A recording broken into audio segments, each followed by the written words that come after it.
India முழுவதும் இன்றைக்கு ஊடகங்கள் மூலமாக ஒரு திட்டமிட்ட பிரச்சாரத்தை செய்கிறார்கள். மீண்டும் மீண்டும் இதே ஒன்றிய ஆட்சி ஏற்படும் என்பது அது ஒரு போலித்தனமான பிரச்சாரம் என்பதை மே மாதம் இந்த நாடு கண்டுகொள்ளும்.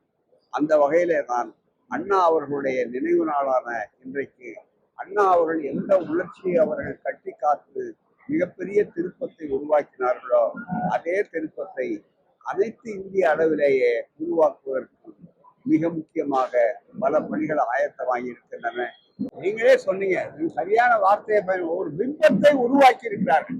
ஏற்கனவே பீகாருக்காரர்கள் எல்லாம் கொல்லப்படுகிறார்கள் என்று திட்டமிட்ட ஒரு இந்தி சமூக வலைதளத்திலே சொல்லி அவர் உச்ச நீதிமன்றத்திலேயே மன்னிப்பு கேட்கக்கூடிய அளவுக்கு சென்ற நிகழ்ச்சி இருக்கிறது. ஆகவே திட்டமிட்ட பொய் பிரச்சாரத்தை தமிழகத்தில் இருக்கிறது. அப்படியானா இவ்வளவு பேர் வெளிநாட்டிலிருந்து வரமாட்டாங்க. இந்தியாவிலேயே இன்றைக்கு தொழில்துறையில மிகப்பெரிய அளவுக்கு முதலீடுகள் நடப்பதற்கு காரணமே தமிழ்நாடுதான். இந்திய மாநிலங்களிலேயே நிலையான ஆட்சி, நிலையான ஆட்சி மட்டுமல்ல நீதியான ஆட்சி, நீதியான ஆட்சி மட்டுமல்ல அதே நேரத்தில் அனைவருக்கும் அனைத்தும் சொல்லக்கூடிய ஒரு ஆட்சியை தரக்கூடிய அளவில் இருக்கிற காரணத்தால் தான் ஏராளமாக இங்கே தொழிற்சாலைகளும் மற்றவர்களும் வந்திருக்கின்றன. புதிய புதிய தொழில் வாய்ப்புகள் அத்தனை வந்திருக்கிறது.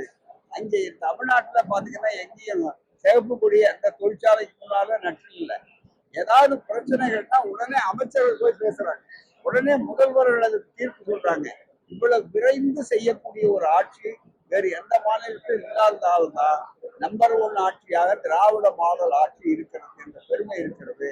அதை குலைப்பதற்காக திட்டமிட்டு சமூக வலைதளத்துல இப்படிப்பட்ட பொய் பிரச்சாரத்தை நடத்தி கொண்டிருக்கிறார்கள். அந்த பிம்பம் உடைக்கப்படும், அது உண்மை அல்ல என்பதை மற்றவர்களே தெரிந்து கொண்டார்கள்.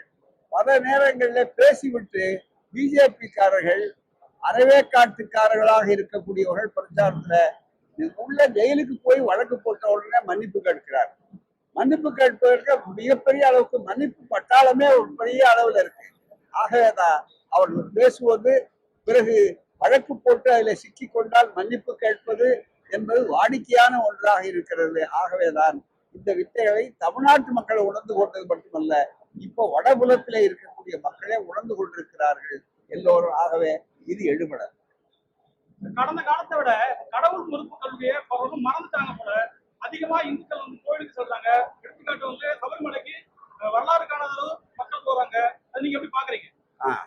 கடந்த காலத்தை விட கோவிட் எவ்வளவு அதிகமா பரவி இருக்கு. அப்பெல்லாம் வந்து மெடிக்கல் காலேஜ் எல்லாம் மூடிடலாமா? மெடிக்கல் காலேஜ் தோத்து போச்சா? டாக்டர் எல்லாம் தோத்து போயிட்டாங்களா? எப்பவுமே நோய் கிருமிகள் வேகமா பரவும், சிகிச்சைகள் குறைவா இருக்கும். அதுதான் இருப்பாரு. போதுமா? வேற என்ன? குறிப்பா வந்து கடந்த காலத்துல அமைச்சர்களே அதிகமா கோவில பாக்குற சூழ்நிலை இருக்கு. முன்னாள் முதல்வர் கலைஞர் இருக்கும்போதெல்லாம் அவ்வளவு சரி, அமைச்சர்கள் போறாங்கன்னாக்கா காரணம் என்ன? அதை காட்டினா ஓட்டு விழுமான்னு ஒரு ஆசை நப்பாசை இருக்கு. அதுக்காக ஓட்டு விடுறது இல்லை. இவர்களுடைய நாணயத்துக்காகவும் இவருடைய சாதனைக்கு தான் ஓட்டுங்கிறத பல பேர் புரிஞ்சுட்டு இருக்காங்க. இன்னும் புரிய வேண்டியவங்க புரிஞ்சுக்குவாங்க, அவ்வளவுதான் தவிர வேற ஒன்றும் இல்லை. அதனால இது வந்து மாபெர மக்களுடைய பாமரத்தனத்தை அரசியல்வாதிகள் பயன்படுத்தணும்னு நினைக்கிறது அரசியல்வாதிகளுக்கு இயல்பு.